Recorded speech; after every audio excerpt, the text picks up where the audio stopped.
الذين آمنوا وتطمئن قلوبهم بذكر الله ألا بذكر الله تطمئن القلوب الذين آمنوا وعملوا الصالحات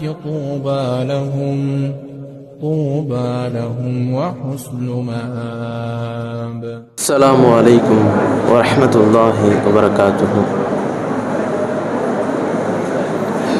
إن الحمد لله نحمده ونستعينه ونستغفره ونعوذ بالله من شرور أنفسنا ومن سيئات أعمالنا. من يهدي الله فلا مضل له ومن يضلل فلا هادي له. وأشهد أن لا إله إلا الله وأشهد أن محمدا عبده ورسوله. أما بعد.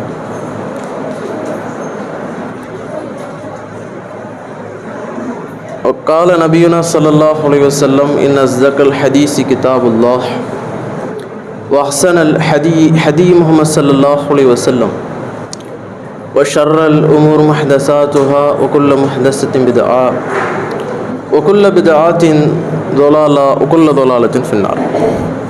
எல்லாம் வல்ல இறைவனின் நல்லடியார்களே, அல்லாஹுடைய அன்பும் அருளும் முற்றாத பெருங்கருணையும் நம்மை எல்லாம் நேர்வழிப்படுத்த வந்த உத்தம தூதர் உயிரினும் மேலான முஹம்மது நபி ஸல்லல்லாஹு அலைஹி வஸல்லம் அவர்கள் மீதும் அவர்களுடைய சொல் செயல் அங்கீகாரமாகியவற்றை தங்களால் இயன்றவாறு பின்பற்றி வாழ்ந்து மறைந்த சத்திய சஹாபாக்கள் மீதும் சஹாபிய பெண்மணிகள் மீதும் அவர்களை ஒன்று தொட்டு வந்த முஸ்லிமான ஆண்கள் பெண்கள் அனைவர் மீதும் குறிப்பாக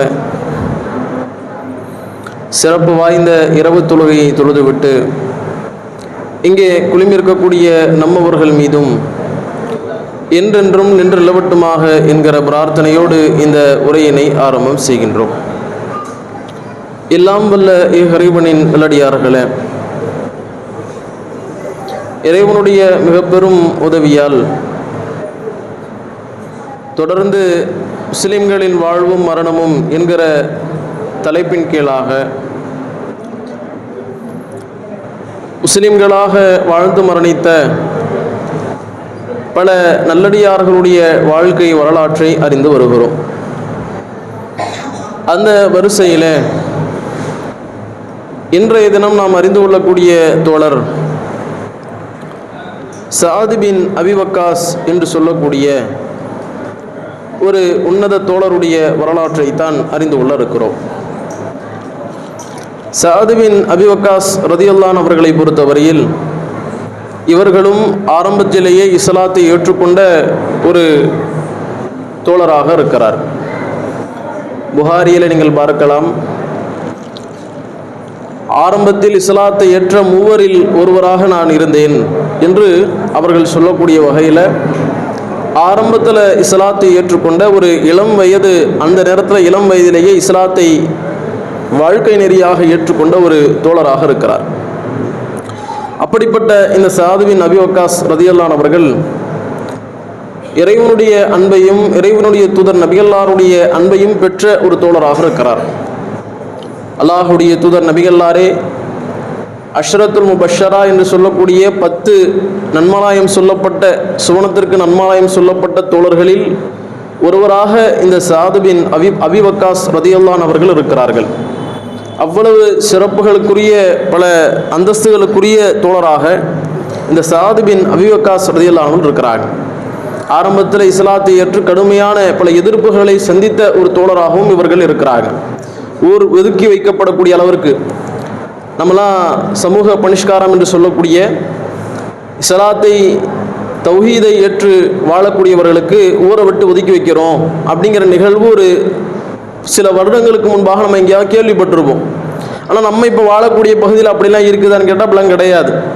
இப்போ யாரும் அது மாதிரியான எதிர்ப்புகள் எல்லாம் தற்போது தற்சமயம் அந்த மாதிரியான கடுமையான தௌஹீதை பிரச்சாரம் செய்வதனால், தௌஹீதை ஏற்றுக்கொண்டதனால் பல எதிர்ப்புகளுக்கு உள்ளாக்கப்படுகிறார்கள் என்று இப்போ இருக்கக்கூடிய காலகட்டத்தில் நம்ம பகுதியில் அது மாதிரி இருக்குதான்னு கேட்டால் இல்லை. ஆனால் ஒரு கட்டத்தில் அப்படி இருந்தது. கடுமையான எதிர்ப்புகள், ஊர் நீக்கம் செய்யப்பட்ட பல நபர்களும் இருக்கத்தான் செய்தார்கள். அப்படி இந்த இஸ்லாத்தை ஆரம்பமாக ஏற்றுக்கொண்ட ஒரு தோழராக இவர் இருக்கக்கூடிய காரணத்தினால் ஊர் நீக்கப்பட்ட ஒரு நபராகவும் இவர் இருக்கிறார். இவருடைய தாயாரோடு நெருங்கி ரொம்ப தாய் பாசத்தில் உச்சபட்சமாக வாழக்கூடிய ஒரு நபராகவும் ஊர் மக்களாலே பார்க்கப்படக்கூடிய ஒரு நபராகவும் இருக்கிறார். பொதுவாகவே தாய் பாசம் உள்ளவர்களாகத்தான் அந்த ஒவ்வொரு மனிதர்களும் இருப்பாங்க.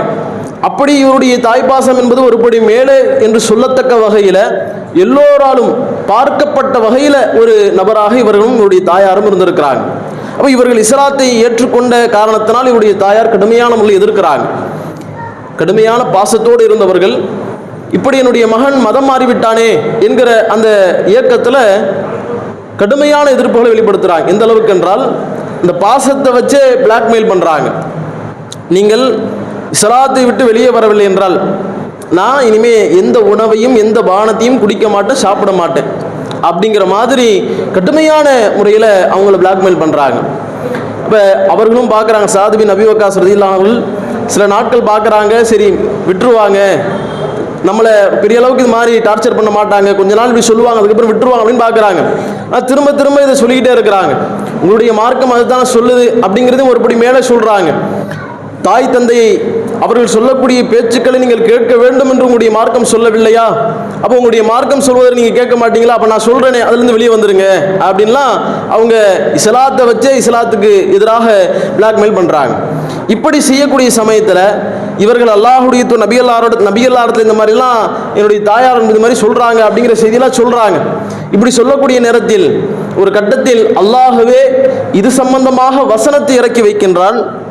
உங்களுடைய தாய் தந்தையை நீங்கள் நல்ல முறையில் அவர்கள் சொல்லக்கூடிய அடிப்படையில் நீங்கள் அவங்களை பராமரித்து நல்ல முறையில் அவருடைய பேச்சுக்களை கேட்டு நீங்கள் வாழ வேண்டும் என்ற அடிப்படையில் அல்லாஹ் பேசிவிட்டு அடுத்து அல்லாஹ் ரப்புல் ஆலமீன் 31வது அத்தியாயத்தின் 15வது வசனத்தில் குறிப்பிட்டு காட்டுகிறான், இன் ஜாஹதாக்க அலா அன் துஷ்ரிக பி மா லைஸ லக பிஹில் இல்மு, எதிலே அவர்களுக்கு அறிவு இல்லையோ அது பற்றியான விஷயத்தில் அல்லாஹுக்கு இணை கற்பிக்குமாறு உங்களிடத்தில் அவர்கள் சொல்வார்கள் என்றால், அவர்கள் உங்களுக்கு கட்டளையிடுவார்கள் என்றால் அந்த பேச்சை ஃபலா துதேஹுமா, அப்படிப்பட்ட அந்த பேச்சை நீங்கள் கேட்காதீங்க.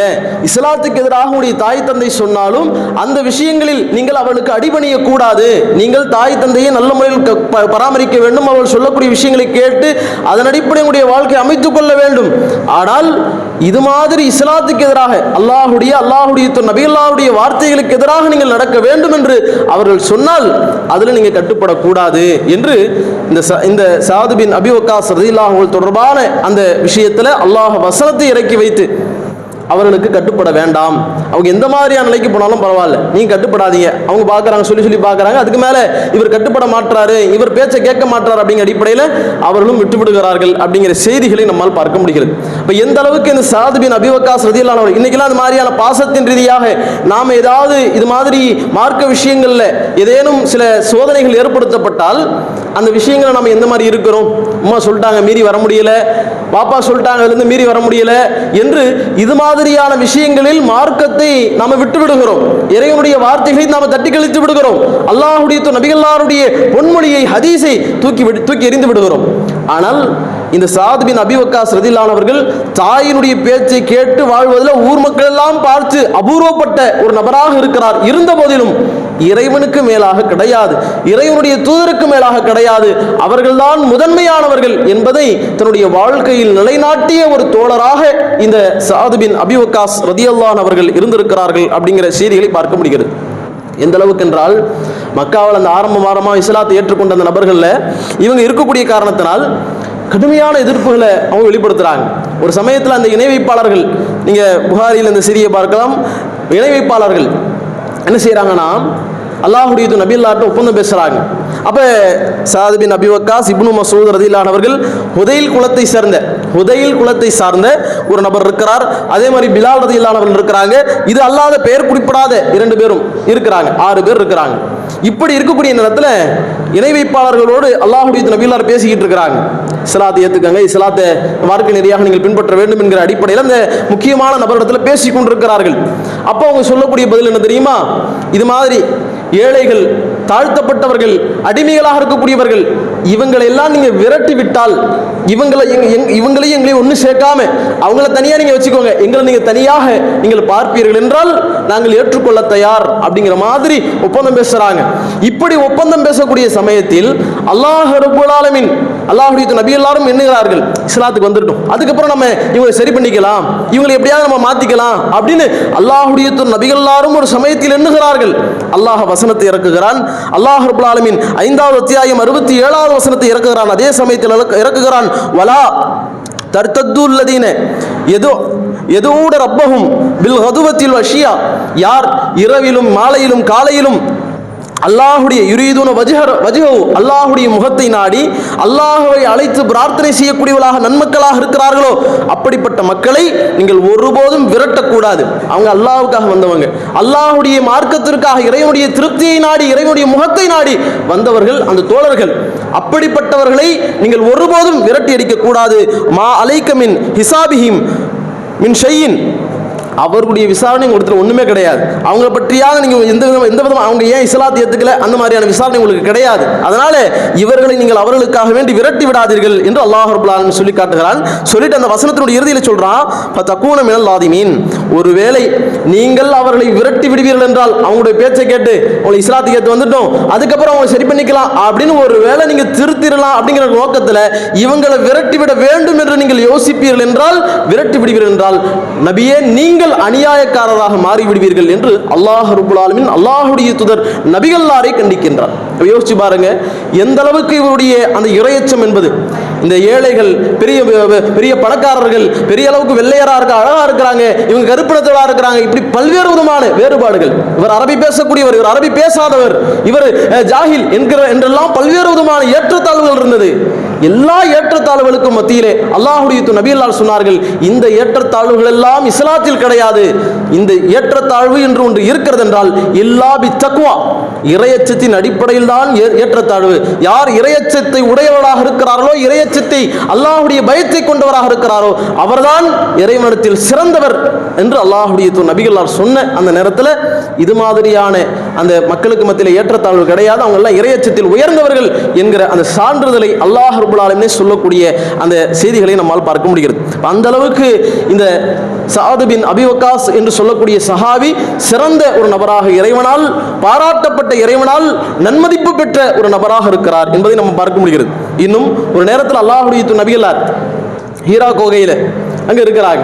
அங்க ரசூலுல்லாஹ்வோட அபூபக்கர் ரலியல்லாஹு இருக்கிறாங்க, உமர் ரலியல்லாஹு இருக்கிறாங்க, உஸ்மான் அலி ரலியல்லாஹு இருக்கிறாங்க, தல்ஹா ரலியல்லாஹு இருக்கிறாங்க, ஜுபைர் ரலியல்லாஹு இருக்கிறாங்க, அபூ வக்காஸ் ரலியல்லாஹு இருக்கிறாங்க. இப்படி இருக்கக்கூடிய சமயத்தில் அங்கே அல்லாஹ்வுடைய நபிகளார் அந்த ஹீரா குகையின் அந்த பாறைகள் கொஞ்சம் அதிர்வது போன்று ரசூலுல்லாஹ் பார்க்கறாங்க.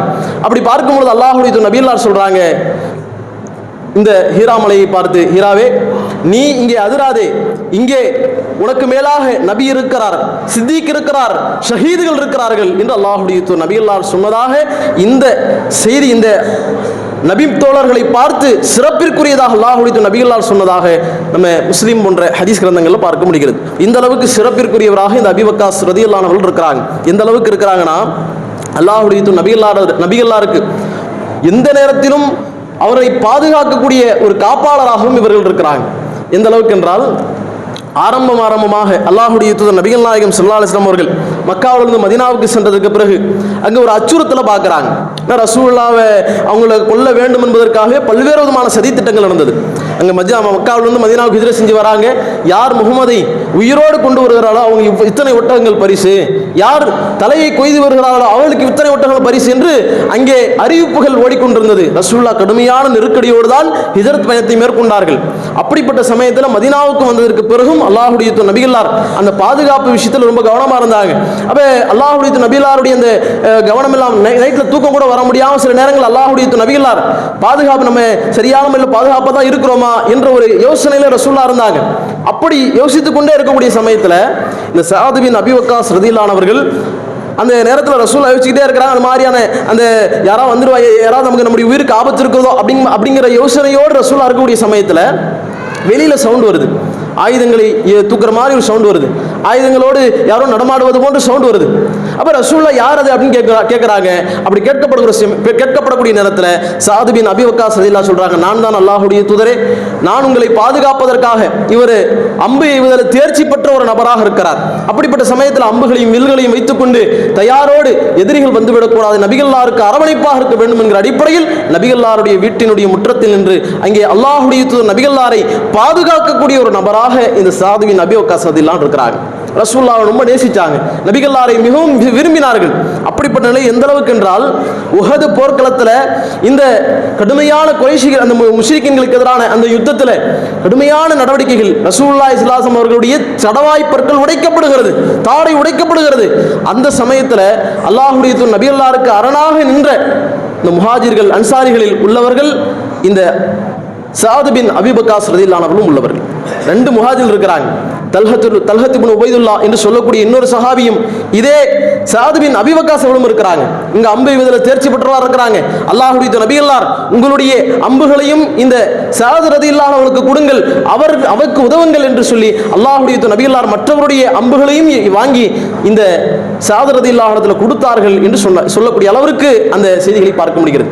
அல்லாஹ்வுடைய தூதர் நபி ஸல்லல்லாஹு அலைஹி வஸல்லம் அவர்களை பார்த்துதான் சஹாபாக்கள் சொல்வார்கள், அல்லாஹ்வுடைய தூதரே, என்னுடைய தாயும் என்னுடைய தந்தையும் உங்களுக்கு அர்ப்பணமாகட்டும், அவர்களை விட நான் உங்களை நேசிக்கிறேன் என்கிற அடிப்படையில் எல்லா சஹாபாக்களும் பெருவாரியாக இந்த வார்த்தையை பயன்படுத்துவாங்க.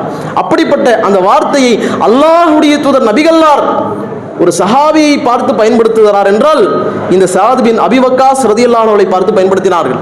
இதே அம்புகள் எடுத்து கொடுக்கும் பொழுது, சாதே, என்னுடைய தாயும் என்னுடைய தந்தையும் உங்களுக்கு அர்ப்பணமாகட்டும் என்று சொல்லி அல்லாஹ்வுடைய தூதர் நபிகள்லார் சொல்லக்கூடிய வகையில் இன்னொரு சஹாபிக்கு சொன்னாங்க. ஜுபைர் இப்னு அவ்வாம் என்று சொல்லக்கூடிய சஹாபிக்கும் இதே வார்த்தையை ரசூலுல்லாஹ் சொன்னாங்க. அதே போன்ற வார்த்தையை சாது பின் அபி வக்காஸ் ரலியல்லாஹு அன்ஹுவுக்கும் சொன்னார்கள் என்று சொல்லத்தக்க வகையில் இந்த வார்த்தையை எல்லா கட்டங்களிலும் சாது நினைவு கூர்ந்து கொண்டே இருப்பார்.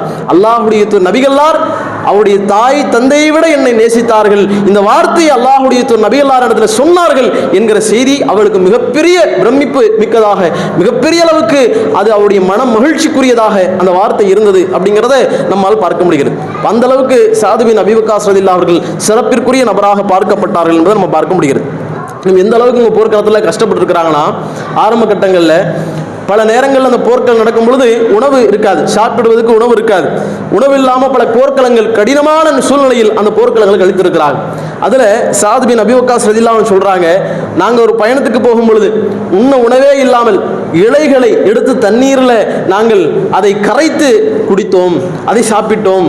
இலைகளையே சாப்பிட்டு எப்படி எலவு கமா தலவு ஷாத், ஆடு எப்படி புழுக்கைப்படுமோ அதுபோன்று எங்களுடைய மலங்களை நாங்கள் கழித்தோம் என்று சொல்லக்கூடிய வகையில் அவ்வளவு கடினமான சூழ்நிலையிலும் இஸ்லாத்திற்காக, இறைவனுடைய மார்க்கத்திற்காக வேண்டி எங்களுடைய செயல்பாடுகளை நாங்கள் அமைத்துக் கொண்டோம் என்று சொல்லக்கூடிய வகையில் அவங்களுடைய செயல்பாடுகளை அமைத்துக் கொண்டால் என்றால் யோசித்து பாருங்கள், எந்த அளவுக்கு கஷ்டப்பட்டிருப்பாங்க, எந்த அளவுக்கு உங்களுடைய வாழ்க்கையில் இஸ்லாத்துக்காக வேண்டி எல்லா விதமான செயல்பாடுகளையும் அமைத்துக் கொண்டிருப்பார்கள்.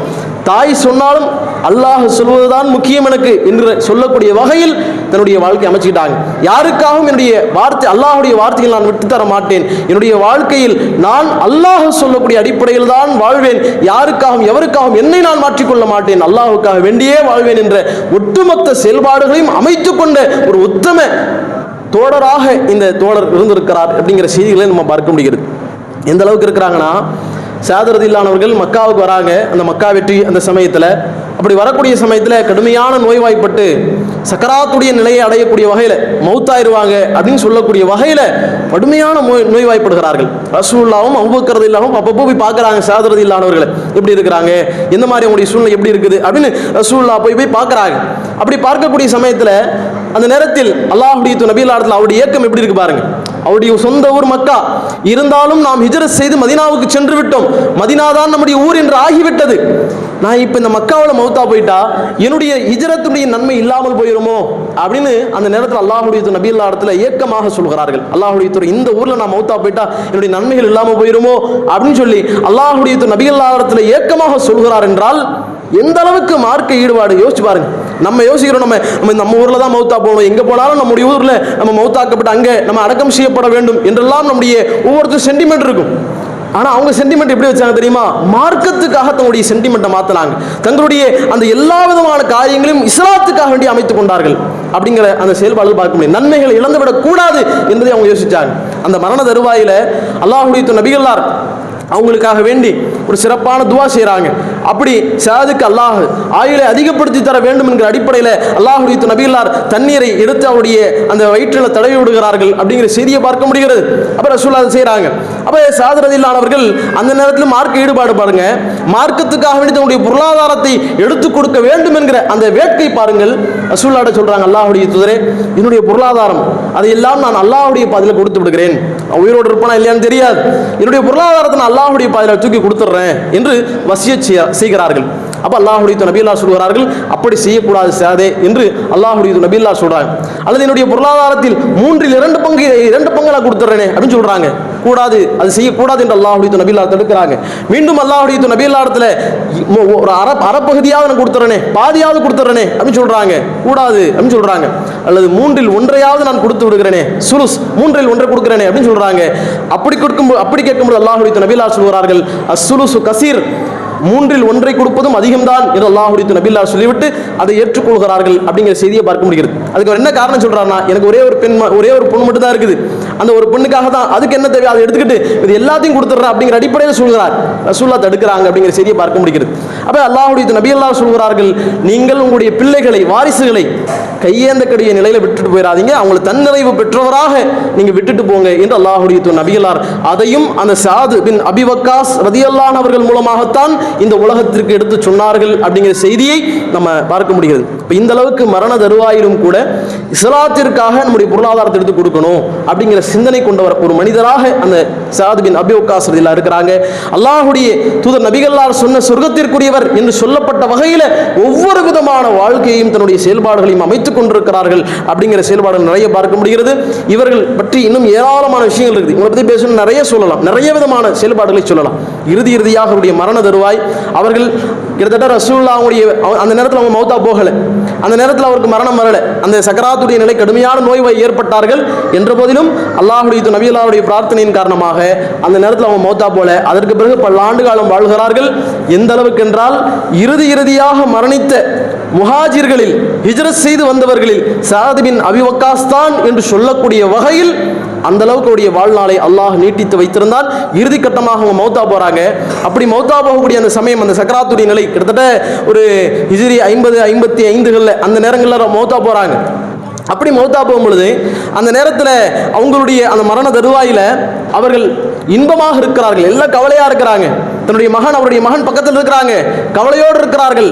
அந்த நேரத்தில் சாது ரலியல்லாஹு சொல்றாங்க, கவலைப்படாதீங்க, நான் அல்லாஹ்வுடைய தூதர் நபிகளாரால் சுவனத்திற்குரியவன் என்று சொல்லப்பட்டவன், மௌத்தா போன அல்லாஹ்வை சந்திக்க போறேன், சுவனத்தை அடைய போகிறேன், எனக்கு எந்த விதமான கவலையும் இல்லை என்று சொல்லி தன்னுடைய வீட்டில் அந்த ஒரு அலமாரியில் வைத்திருந்த பத்ரு போர்க்களத்தில் கலந்து கொண்ட போது அணிந்திருந்த அந்த ஆடையை எடுத்து அதை கொண்டு வந்து அந்த இரத்த கரைகள் படிந்த ஆடையோடு நான் மௌத்தா போனா எனக்கு கஃனிட வேண்டும் என்று சொல்லி அந்த மகனிடத்தில் அந்த சாது பின் அபி வக்காஸ் ரலியல்லாஹு அன்ஹு சொல்றாங்க என்கிற செய்தியை பார்க்க முடிகிறது. மரண தருவாய் வரைக்கும் அல்லாஹ்வுடைய மார்க்கத்தை தன்னுடைய வாழ்க்கை முழுக்க ஒவ்வொரு கட்டத்திலும் இஸ்லாத்திற்காகவே அமைத்துக் கொண்டார்கள். இறுதியிலும் அவர்கள் மரணிக்கக்கூடிய அந்த சமயத்திலும் இன்பமாக அல்லாஹ்வை சந்திக்க இருக்கிறோம் என்கிற அந்த இன்புற்ற நிலையில் அவருடைய மரணத்தை அடைந்தார்கள் என்கிற செய்திகளை நம்மால் பார்க்க முடிகிறது. இதுவெல்லாம் நம்முடைய உள்ளத்தை பதப்படுத்த வேண்டும், நம்முடைய உள்ளத்தில் படிப்பினைகளை ஏற்றிக்கொள்ள வேண்டும். எந்த அளவுக்கு வாழ்ந்திருக்கிறாங்க இஸ்லாத்துக்காக, நாம எந்த அளவுக்கு இஸ்லாத்தின் அடிப்படையில் வாழ்ந்து கொண்டிருக்கிறோம் என்பதை நாம் ஒவ்வொருவரும் புரிந்து கொள்ள வேண்டும் என்பதை சொல்லி இந்த உரையினை நிறைவு செய்து கொள்கிறோம். அஸ்ஸலாமு அலைக்கும் வரஹ்மத்துல்லாஹி வபரகாத்துஹு.